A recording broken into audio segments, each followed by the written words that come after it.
অনুমোদন দিয়ে ৰাজ্যৰ 22খন জিলা আৰু মেডিকেল কলেজত 50টা বেডৰ 22টা ICU বনাবৰ বাবে 522 কোটি টকাৰ এটা খুব বিশেষ প্ৰকল্প এটা আজি হাতত লৈছে অৰ্থাৎ প্ৰত্যেকখন জিলাতে ICU নাটনি আছে গতিকে 22খন জিলাত আমি একোটাকৈ ICU বনাম প্ৰতিটো ICUৰ বাবে আমি 23 কোটিকৈ টকা খৰচ কৰিম আৰু এই ICU খিনি আমি পাব্লিক প্ৰাইভেট পাৰ্টনাৰশ্বিপত চলাবৰ বাবে যত্ন কৰিম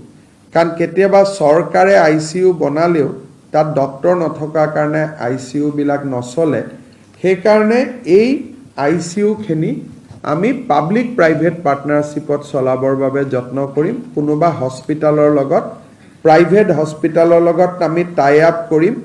ৰোগীয়ে মাসুলটো চৰকাৰী দিব গেপখিনি চৰকাৰে দিব ৰোগীয়ে মাসুলটো প্ৰাইভেট হস্পিটালক দিব নালাগে ৰোগীয়ে চৰকাৰী নিৰীক্ষত দিব কিন্তু চৰকাৰী নিৰীক্ষতকৈ পাব্লিক প্ৰাইভেট হস্পিটালখনক যিখিনি অতিৰিক্ত দিব লাগিব সেইখিনি চৰকাৰে নিজৰ বাজেটৰ পৰা দিব